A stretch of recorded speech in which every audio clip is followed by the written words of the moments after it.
Hello, Virgo. Welcome to Ula Tea Leaf Readings. My name is Lenor, and today I'm going to be reading your tea leaves.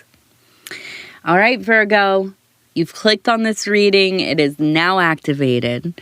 These are timeless readings, but whenever they find you and you find them and you decide, yeah, we're going to do this thing. They are activated. All right. So we begin with the Three of Wands, which has everything to do with virtue.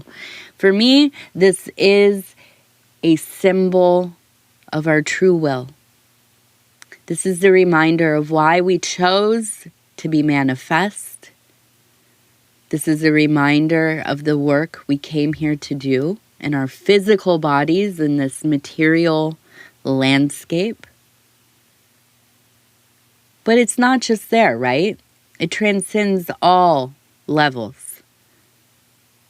Mind, body, soul, micro to the macro, macro to the micro. And so when we get this card, it is a calling. It is a whisper on the wind. It is a warm hug. It is a reminder. You are beautiful. You are universal. You are rare. You are special. You are a miracle. Endless amount of variables had to line up to form the thing that you are. In all of your variety, right? In the physical, in the spiritual, emotional, your histories. All of these things had to come together and converge for you to be where you are right now in this moment. And that is a miracle, and you are a miracle. And thank you, the Three of Wands, for reminding us. So, let's go ahead. We're going to tap this thing, and we have to look at this first. So the symbol, usually we start with the bowl, and we will get to the bowl in just a moment, but I have to look at this because it is so fragile. These tea leaves will shift, and it's hard to see maybe from up there, but I will try to lift it after I point some things out. Now, we have what looks like a person standing here. You can see the head, you can see the body, the arm extended. We can see this would be like their foot. They're kind of in this bending over posture. In front of them, we have a bird. Here's the head, here's the body, and the tail. Almost kind of like they're feeding the birds, right? Now, right here, where they are reaching out to, we see the star. This is so important. Oh my gosh, this symbol really is super important. Now, the star is our goal. The star is our reason, right? That dream. The thing that drives us. It is tied to our virtues. Our virtues are the keys that get us there. And so it makes so much sense to me that we have this calling to remember why you are here. What is your authentic will? What is the thing beyond all of what we should say and what we should feel and what everybody else says? Like, you ask somebody, why are you here? What is your reason to be here? My kids, my work, my family, my my creativity. I want to write this book that is just pouring out of me, whatever. And these are all good answers, and these are all probably very true, and they probably very much believe. But this is like 3 levels up, right? This is not the ultimate thing. This is not the driving force. We're talking about survival. baby. We're talking about procreation. We're talking about the death drive, right? All these kinds of things. But that's not it either, because that's like 2 levels up.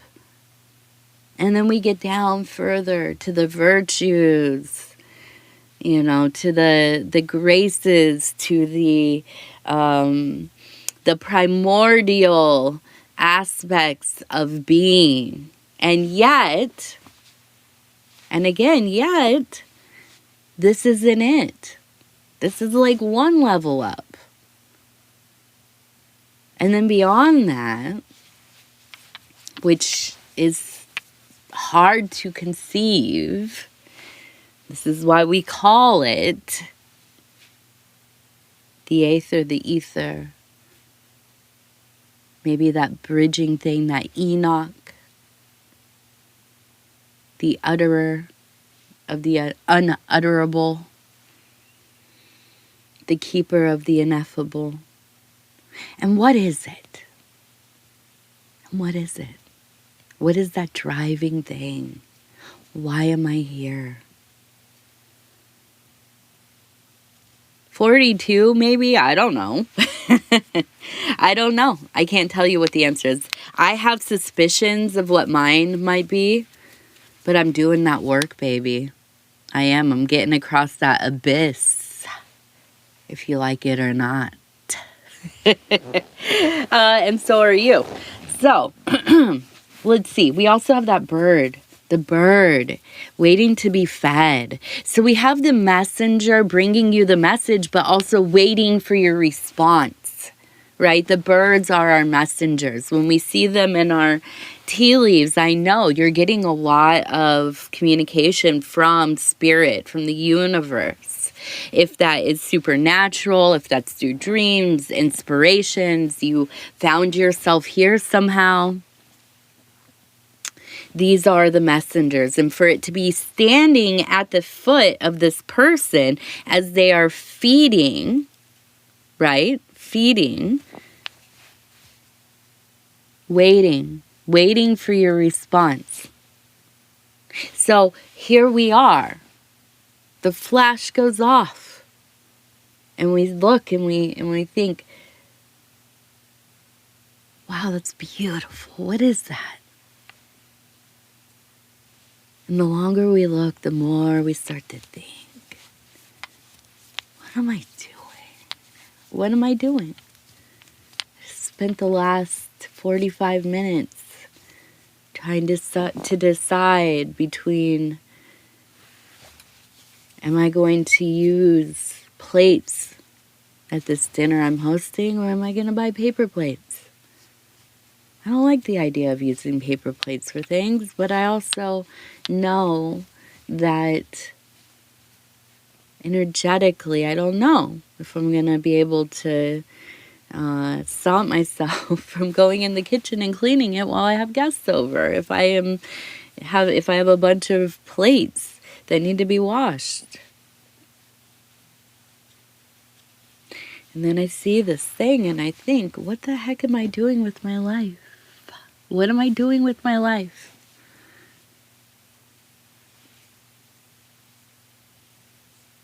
Where do the strands lead back to? Here I am, toiling over something I won't remember in a year. And here I feel the pull of the work, the reminder. You're here for a reason. I promise you. It's not paper plates, lady. So let's get to work, dude. All right, let's see. We're going to go take a look over here. And I want to say thank you again. I love you. It's so nice to be here with you. The world is chaotic and wild and insane right now. It always is. It'll always be. But I'm glad that in this moment that we find each other, our gazes are fixed upon each other. I see you across the room with the massive people between us, and I feel you heart to heart. I feel you. Thank you for being here. Now, also, if you want to like, subscribe, or leave a comment, the algorithm wants me to say that to you. But I do. I have questions. I'm nosy. I'm a nosy lady. My question for the signs in these readings that I'm doing today, what did I ask the last one? Oh, yeah. What's your favorite piece of art? Now, it could be music, writing, a painting, something that, yeah, your favorite. I don't care if it's like totally like you are some deep, learned art historian or something, right? Or like just like a really dope artist or whatever. And your piece that you love that stands out to you is like some pop art or something. And like you really don't want to tell anybody. Like you're like a secret Warhol fan, cringe.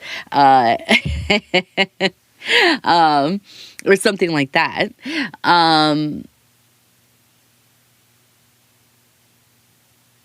What is your favorite? I don't know. Mine shifts. I'm huge into art. I'm not a great artist. I'm an okay poet, maybe. I don't know. I can't believe I just said that out loud. I've never called myself a poet before, and I don't like it. I don't like saying that. I don't like how it sounds. Yeah, I'm a silly lady in a cornfield who writes some dribble here and there.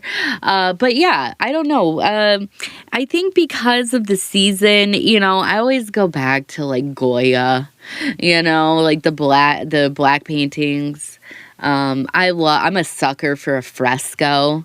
I'm a huge fan of funerary portraits, especially Roman occupation of Egypt era funerary. I can't say that word. Funerary portraits. Okay. I don't know. I like a lot of stuff, dude. I like all of it. New Guinea has some dope art. Oh my gosh. If you have not seen I don't like calling it folk art. I think it's like some weird infantilizing of traditional art forms or whatever. It's called folk art. But, tribal arts and stuff. Oh, dude, check out the work from New Guinea. I'm telling you. I go down a rabbit hole when I start looking at the masks and the entities, and oh, beautiful, beautiful, beautiful. So those are some of my favorite things. I don't know. I like a lot of stuff. I'm a huge sucker for light reflecting off of water and hitting the wall. That maybe is God. That every time I see it, I'm like, oh, yep, that's God.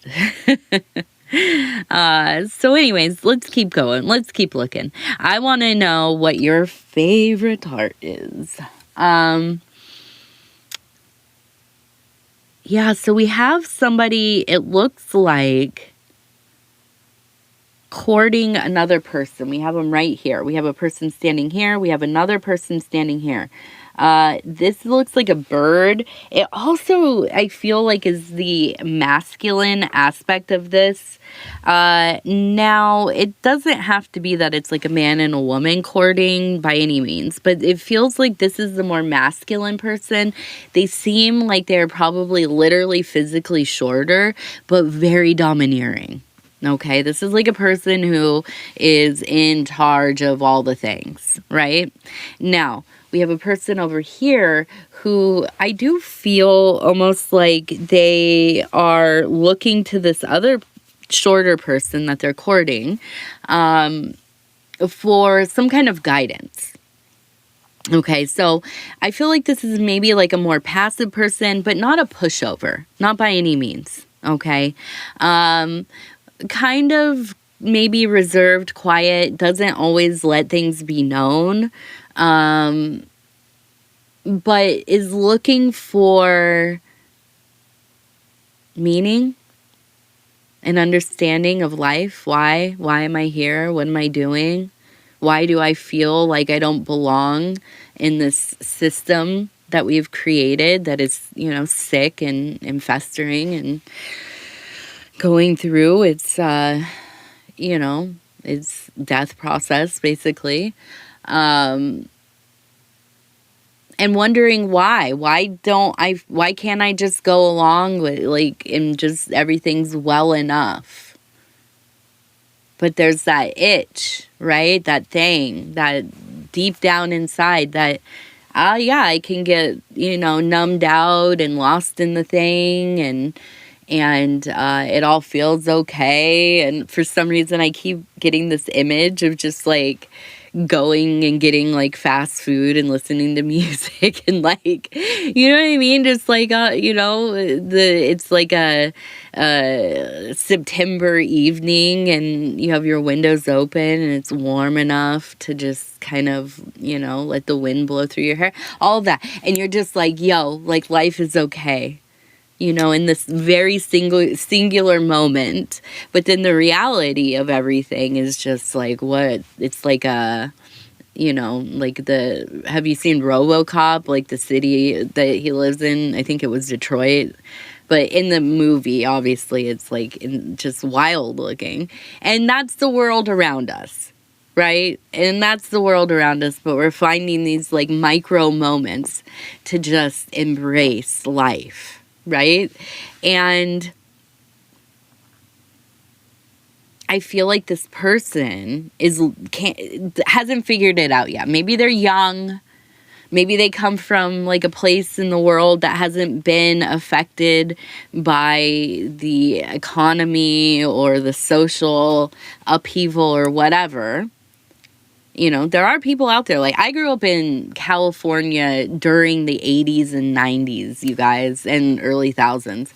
A teenager in the late 90s. So, and no parents, So I literally didn't have parents. So, for me, the world was always falling apart because the world was insane. Period. It's always been that way. But there are people who have lived in stable environments, in communities that care about each other and, we're economically stable and untouched by a lot of things on the outside. And to see those kinds of people being faced with this increasingly unstable, or at least a perception of an unstable world, you can definitely peep game on how scary that is for people, and it is for all of us to varying degrees, right? But here's the deal. Some people need guidance, and I feel that there's somebody in your life that is looking towards you, and I'm sorry, not sorry really, because I'm 5 foot. So this shorter, domineering person is probably going to be us, honestly. If you are a Virgo, a solar Virgo, then yes, you're probably a little bit of a Napoleon, aren't you? You might not like hearing that, but you might be. I know I am. And here's the part that gets harder. The person is standing, which is probably us, standing on the back of somebody else who is in a kneeled position, okay? Now, I don't think this is another person, but I think this is you and I, okay? I think this is you and I. I feel that at times we do great work. We are dedicated to that interior stuff. We are dedicated to sorting out some of the blockages, the pains, the traumas that we have been through. And we have been through it, haven't we? And we make headway. And we start to really see yeah, my life is changing. And then the wind changes, direction, or something shiny goes past on our peripheral. And we are back into another aspect of self. And we maybe are not always so devoted to our spiritual work, our self-work, our healing, okay? But it is our foundation. And that's the reality of it for us Virgos. We are like sculptors. We are like, builders. We are taking the material of our life, of our existence, and we are constantly reforming it. Nothing stays the same with us. We are constantly perfecting, refining, perfecting, healing, disposing of. Okay? So, I feel that there is a place here where we stop and we make sure that we are tempering self, we are balancing, readjusting, and not completely abandoning the spiritual work as we are being pulled into this dynamic of helping somebody else, because we are so good at helping people and we love to do it. But so often we forget about our own things. So if you're coming into like a dynamic, say, of teaching somebody, like, I don't know, maybe you are somebody who does Reiki and you're teaching somebody in your life who you love and they love you, and there is a connection there beyond just student-teacher, and you're teaching them how to do this energetic work, both the practical but also the nuanced, the part that can't be explained in words. And you are fully into it. You're doing, you're bringing out the books and the manuals, and you're showing, and you're, back and forth messaging, you're meeting and doing all this stuff together. And then you realize, you realize, when's the last time I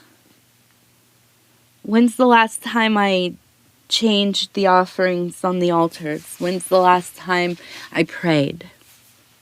When's the last time I, whatever. And it's not always about keeping count so much as remembering that we have come out of our routine, our spiritual routine, our magical routine, the foundational thing that really, really is so important to our lives. And that is continuing to reform the work, refine aspects, processes within the work. Okay. So to me, this is a reminder, because you are both in your great place of power where you're exercising who you are. And look at this connection. This is the other thing. Look, see how the hand comes up, and it is very much connected to this person. And so there is a continuum between you. Okay. And it feels beautiful. But there's the reminder, don't forego the work because you are distracted by the love. The love is important. We need the love. We always need the love, right? But you can't just lose yourself in it. And also being of service, right? Being an altruistic person. Us Virgos, it's I guess the best way I could say is you take us to somebody's house and they need help cleaning. We're there. We'll spend 8 hours cleaning and organizing somebody else's house. But then when you get to our house and you open up the junk drawers, are you kidding me? I'm going to spend 45 minutes cleaning this drawer out? I don't want to do that. Why? Why is it like that for us Virgos? I don't know. But I do feel like, yes, it's a calling to remind yourself. Come on now. We have to also be doing our work, keeping our foundation sturdy. Now, we also have a person, it looks like going to a temple. We have the person here. Okay, now you can see the pathway, and there's even, it reminds me of like lines in the landscape. And then up here we have this kind of tiered temple. It almost looks Asiatic. Now down here we have, it looks like fires going and people. One over here dancing, and it looks like almost like the devil archetype and dancing beneath the moon. We also have the number 13 right there. Up here we have, it looks like the number maybe 16 or 91. So to me, it feels like there is a sense of both spiritual, magical, religious practice coupled with celebration. So maybe like a festival or going to some kind of social ritual, ceremony, feast. Okay, and we know we have a lot going on this time of year. Right now, we are a few days away from Halloween, Samhain, All Saints Day. We have Day of the Dead, among others, right? For me, this is the beginning of the Saturn season, so that's my big celebration, the return of Father. And and it will be the departure of Father as well, unfortunately, pretty soon at the end of December. So I do feel like for you, there is a sense of really like engaging in the spiritual aspects, but also the social, the kinship, and just enjoying the traditions. Ritual is going to be a big thing for us Virgos as we go into the next season. Now, if you are going into the cold winter season, ritual is the thing that keeps us alive and moving. Now, we might go slow, and we might not be as social, and we might not be out in the, in the land as much, because it's cold, at least where I'm at. I'm on the tundra in the high prairies, so it is very cold here.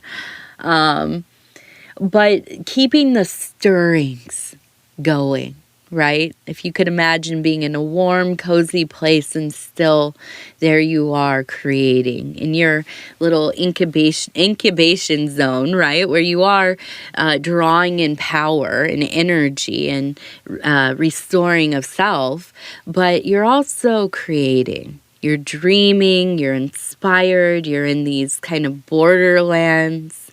And now, on the other end, if you're going into summer in the southern hemisphere, this is a time where everything is so activated. But it is almost to the point where, it's the heat. It drains it all out of you so quickly. And so there is, I think, a necessity to really engage yourself with your spiritual practices, with like-minded people who are in their grace, who have the same kinds of wants and understandings and things, but to also be mindful that you are recharging, that you are using these moments of extreme, and it is the very cold or the very hot. A lot of weather stuff going on this time of year as well.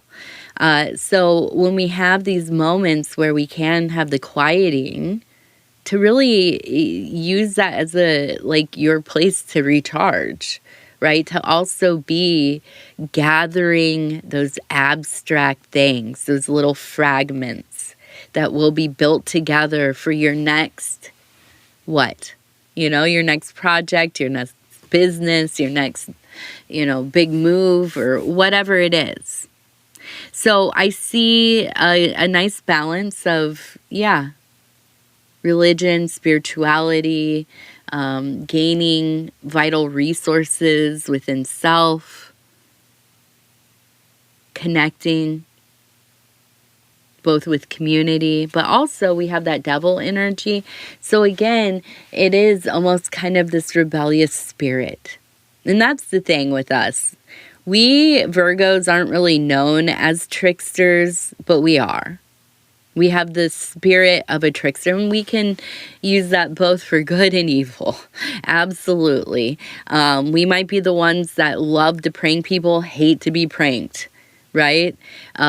We might be the ones that, you know, we're super into humor and laughing and, you know, talking SH with each other. But yeah, we also get our feelings hurt real quick, don't we?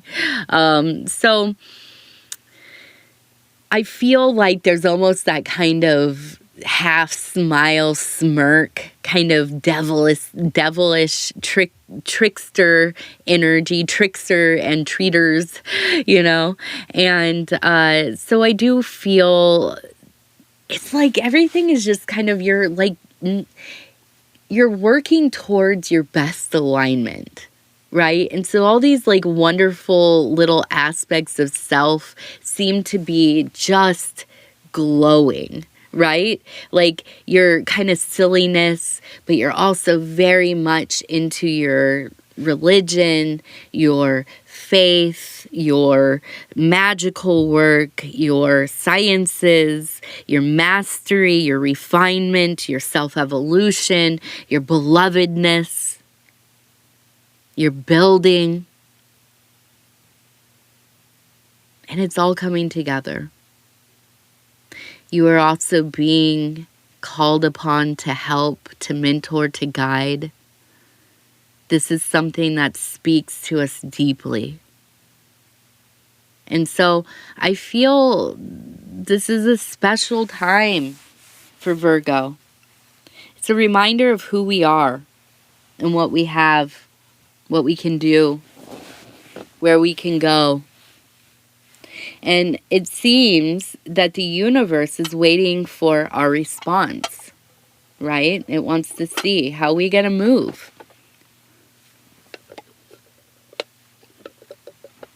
How are we going to make use of this energy? Oops.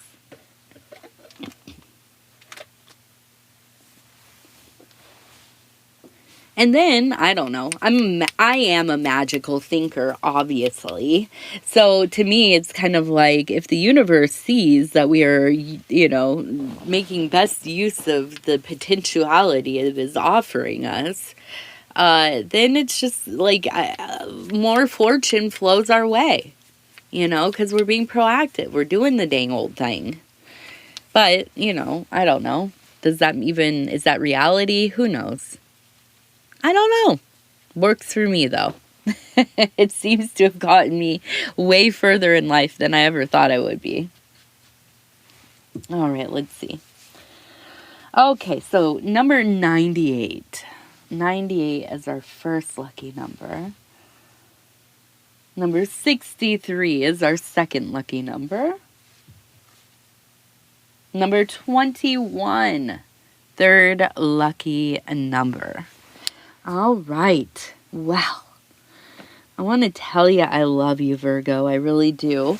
Oh, you know what? Let's go ahead and do one of our Mystique Magdalene oracle cards. They're really beautiful, so I want to show you.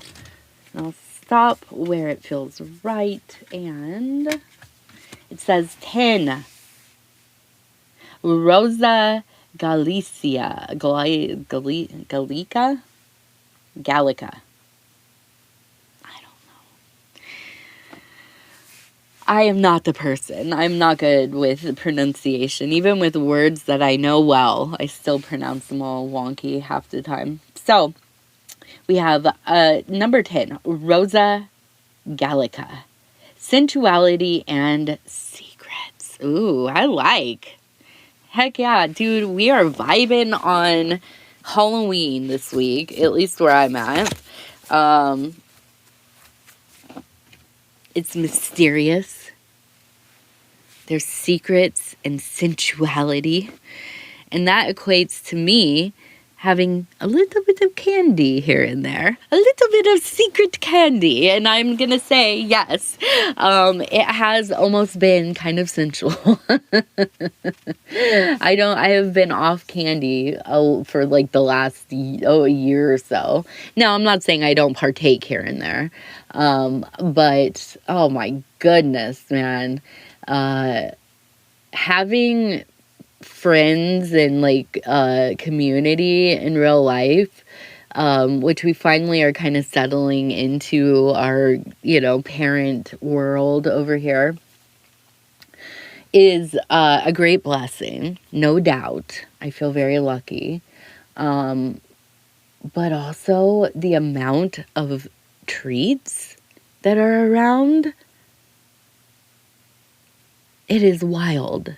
So anyways, my sensuality and secrets has been, having like I had a little bit of a Milky Way the other day. Oh, I told my friend, yesterday, I was telling her, I was like, yeah, I felt like, I didn't feel guilty about it. I've been working super hard, so I didn't eat whatever. But, if you tried to get that thing away from me, it would have been like you had to fight a raccoon with like a taser to get that thing from me. I was feral. I mean, I was like in my lizard brain, you guys. Like that refined sugar. Whew. It's like when what is it on Spaceballs when they go Ludicrisby or whatever?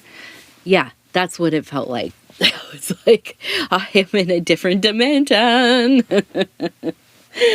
Anyways, where are we at? We're done. I love you. You're the best. Thank you so much. If you want to like, subscribe, or leave a comment, again, I'm asking you, what is your favorite piece of art? I will go look at it. I want to experience it. I don't care if it's super famous and everybody knows it, or if it's some weirdo Tumblr, I don't even know, werewolf furry thing or whatever. No, actually, please don't send me that. But if that's your favorite, shout out to you. Anyways, I love you. We'll talk later. Good night.